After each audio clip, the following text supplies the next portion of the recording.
Bonjour, c'est Chanouillette de Ludovox. Je suis toujours avec Nicolas Baudard sur le stand de Morning Players. Morning Players, yeah. Et donc nous allons parler de viticulture. Et donc comme j'étais en train de le confesser à Nicolas, je ne connais pas du tout ce jeu. Donc j'ai plein de questions. Voilà, d'où ça vient. Ce jeu est passé sur Kickstarter. Est-ce qu'on peut le trouver en boutique chez... Non, pas encore. Explique-moi tout ça.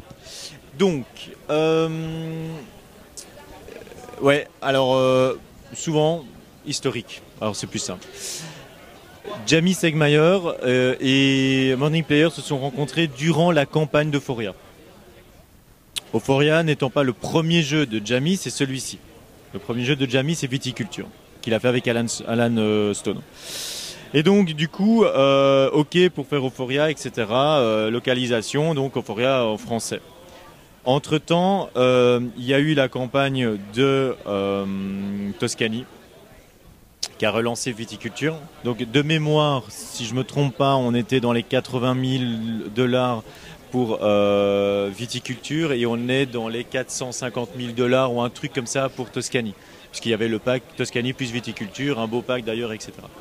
Et donc, team ayant bien accroché, enfin team de Morning Player, mais team Eval, donc l'équipe de base, les fondateurs, bien accrochés avec Jamie, ils se sont dit, bah écoute, est-ce qu'on pourrait pas avoir aussi Viticulture et fais-nous confiance, etc.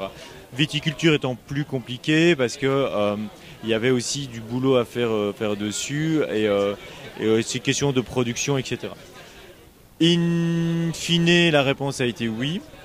Donc le jeu actuellement va subir le même filtre Morning Player qu'a subi Euphoria. Exactement. Des petites améliorations dans le matériel, peut-être dans les règles ? Dans l'écriture des règles, très certainement, puisque l'agencement des règles en anglais, enfin dans la version anglaise, version Kickstarter, je suis pas. Alors il y a deux versions, il y a la version Kickstarter et la deuxième édition qu'il a fait, donc toujours aux États-Unis. De mémoire, alors je sais le voir sur un détail. Ça c'est là, doit être la version Kickstarter. Il y a des détails sur la deuxième édition, entre autres là il y a des pointillés bleus et jaunes de mémoire. Tu verras pourquoi juste après. Et donc oui, il faudrait réagencer les règles, la réécrire. Il y a une version française qui existe des règles, mais honnêtement il y a des erreurs dedans. Clairement, quand tu lis l'anglais et le français, tu dis ah c'est pas du tout la même chose. C'est lui qui le fait. Bon, c'est pas leur taf non plus. Ils l'ont fait pour que les gens puissent s'y retrouver. Je veux dire, c'est tout à fait louable déjà de le faire. Voilà. Donc nous, on va faire la traduction des règles. Et je sais qu'elles seront bien faites. Je sais qui va le faire. Je vais dire le prénom, c'est Yannick. Donc voilà, qui va être le premier, en tout cas, à toucher à ça. C'est entre autres lui qui fait la traduction de Sherlock Holmes, détective. Donc voilà, toulousain. Donc forcément... Forcément c'est du bon, mais écoutez, voilà, maintenant j'habite Toulouse, forcément c'est du bon. Je me fais taper dessus, secours.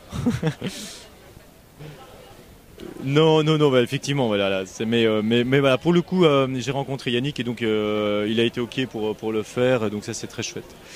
Donc on va faire ça, on va changer probablement des choses, car actuellement il est à un prix autour de 50 €. C'est assez cher. Donc du coup, vu le niveau du jeu, c'est assez cher.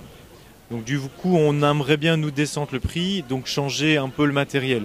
Pas l'appauvrir ou pas le diminuer en qualité, mais changer. Voilà, je suis en train de manipuler depuis 2 heures toutes ces choses-là, et on a dans l'idée.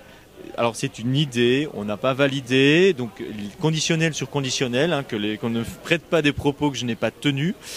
On a dans l'idée de remplacer, alors exemple le petit moulin, après je rentrerai un peu plus dans le jeu, mais l'exemple le petit moulin, voilà. Quand on achète le moulin, quand on a fait la construction moulin, on a ça.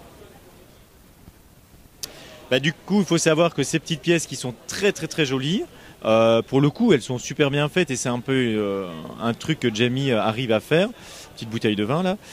Ça coûte horriblement cher à faire. Là, je te laisse filmer.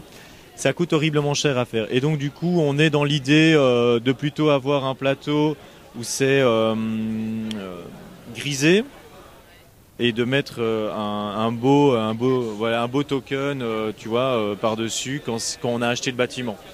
Voilà, ce qui visuellement est plus marquant d'une part, et d'autre part pourrait nous faire des économies de coûts sans changer vraiment la qualité du matériel, si ce n'est que j'ai un petit peu moins de trucs en bois.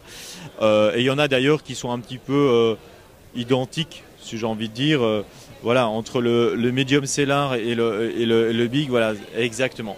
Donc tout ceci, c'est quand on fait une localisation, on ne fait pas que la traduction des règles, on décide aussi si on va changer certains matériels. Essayer d'en faire un meilleur produit. Un meilleur produit, un meilleur rapport qualité-prix. Voilà, je préfère sincèrement dire j'enlève un petit peu de bois, mais j'ai un matériel à 40 euros, 35-40 euros, j'ai envie de dire c'est là qu'on essaie d'aller, et de pouvoir permettre à des gens de se dire ok, pour ce prix-là, je veux bien l'acheter, et cool. Voilà, c'est ça que j'essaie surtout de dire. C'est pareil sur Euphoria, il y a du matériel qui ont été changés, améliorés, agrandis. Donc les gens ne le savent peut-être pas, mais quand on a la version Kickstarter et la version ici, on voit qu'il y a une différence, pas dans la qualité. De nouveau, j'insiste toujours, c'est pas la qualité. S'il y a bien un truc qu'on veut chez Morning Player, c'est garder la qualité. Alors ça, pour le coup, c'est une des raisons pour laquelle je suis ici d'ailleurs. C'est pour ça. La ligne éditoriale, c'est garder la qualité. Donc revenons à... Enfin, je ne sais pas si j'ai répondu à ta question. Oui, ça permet de se rendre compte déjà un peu d'où vient le jeu. On va peut-être faire une seconde vidéo pour expliquer un peu plus le gameplay, parce que là on a parlé de l'historique. Donc je vous propose de retrouver Nicolas dans une autre vidéo pour voir comment ça joue. À tout de suite.